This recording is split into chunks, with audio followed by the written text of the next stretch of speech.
নমস্কার বন্ধুরা, যখন যেমনই স্বাগত। আশা করি সবাই ভালো আছেন এবং আমিও ভালো আছি। দেখুন বন্ধুরা, আমার ছেলে এখন কি করছে। মাছ কিনতে গেলাম, বড় মাছ নিতে দিল না। এই মাছগুলো এখানে জল খাওয়াবে, জল খাইয়ে নাকি মানে যাইয়ে রাখবে এই ড্রেসিংয়ের মধ্যে। ওই জন্যই জল দিয়েছে, একটুখানি চিকচিকি গুঁজে দিয়েছে যাতে জলটা থাকে। আর এই যে মাছ নিয়ে খেলা করছে, দেখতে পেয়েছো? আমাদেরকে বড় মাছ নিতে দিল না। অবস্থা দেখেছো? শুধু জল খাটার ধান্দা, আর সব সময় মাছ নিয়ে খেলা করবে। একটা মাঠ থেকে ছোট্ট একটুখানি মাছ নিয়ে এসেছিলো, চ্যাং মাছ না কী মাছ জানিনি। সেই মাছটাকেও দেখি না বাটিতে জিয়ে রেখেছিল কদিন। আবার এখানে মাছগুলো বলছে মা দেখো চড়ছে, কিন্তু এইগুলো কি আর চড়ে? বলা হচ্ছে যে বাবু বেছে নি, এইগুলো হচ্ছে মরে গেছে। সে শুনবে না, সেই খেলছে সে। জোরজাবস্তি ওর কাছ থেকে নিয়ে নিলাম, নিয়ে মাছটাকে বেছে নিয়ে এবার রান্না বসিয়ে দিয়েছিলাম। এই যে ভাজা করে নিয়েছি, শাক ভাজা করেছি, আর এই যে মাছের ঝাল করছি। কারণ বড় ছেলে আর আমি হচ্ছে মাছের ঝাল খাবো, আর ও হচ্ছে ভাজা খাবে। একটু কাঁচা লঙ্কা দিয়েই করি, কারণ আমার কাঁচা লঙ্কার তরকারি সর্ষে বাটা দিয়ে খেতে ভালো লাগে। তাই জন্যে মাছেতে একটু কাঁচা লঙ্কা দিয়ে সর্ষে বাটা দিয়ে শুকনো শুকনো করে ঝাল করে নিলাম।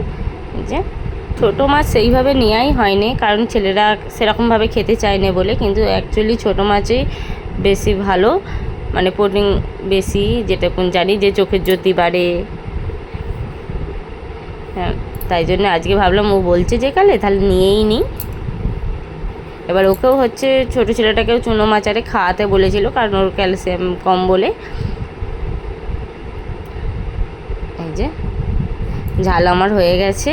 এবার ওদের জন্য একটু ডাল সিদ্ধ বসিয়ে দিয়েছি, সব কিছু দিয়ে এই যে ডাল সিদ্ধ বসিয়ে দিয়েছি। আর তারপরে খাওয়া দাওয়া করে বিকালের দিকে একটুখানি ঘুরতে গিয়েছিলাম।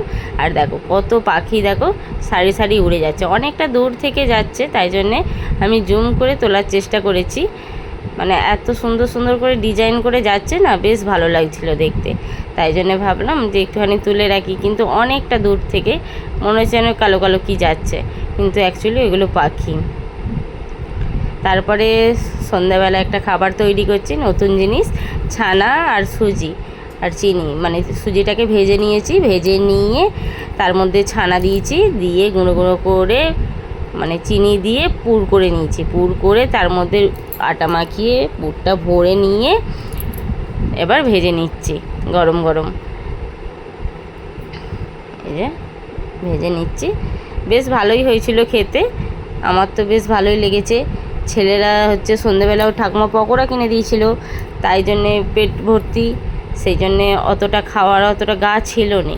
কিন্তু এই যে ছানাটা দুদিনের হয়ে গেছে, কারণ করতেও হবে খাবারটা। যাই হোক, তাই জন্য ভাবলাম যে আবার সেই কি করব, তার থেকে ওর মধ্যে ভরে করে নিই বলে ওরাও দুটো করে খেলো, আমিও খেয়ে নিলাম।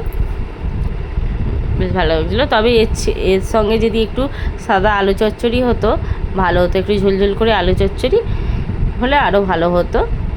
কী করা যাবে, এখন আর তো করিনি, কারণ খাবার টাইমে ভেজেছি। আবার আলু চচ্চড়ি করতে গেলে অনেকটা টাইম লেগে যাবে, ছেলেরাও অস্থির হয়ে যাবে। তাই জন্যে বললাম আজকে খেয়ে নে, এবার দ্বিতীয় দিন যেদিন করবো সেদিনকে তোদিকে করে দেবো বলে এই করে ফেললাম। ওর ঠাকুমা আলু ভাজা কড়াই ভাজা দিয়েছিল ঠিকই, কিন্তু ওরা খেতে চায় না। লাস্টে আমি নিয়েই খেলাম।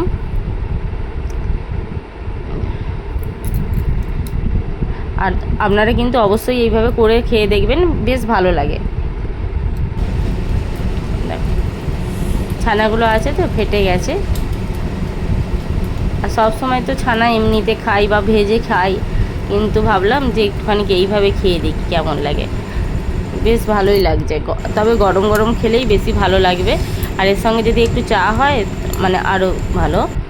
এই যে আমি আধখানা খেয়ে দেখছি।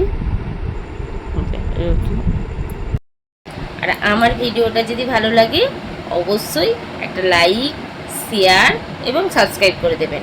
আর অবশ্যই বেল আইকনটাকে প্রেস করে দেবেন, কারণ আমি যখনই কোনো ভিডিও ছাড়বো আপনাদের কাছে পৌঁছে যাবে।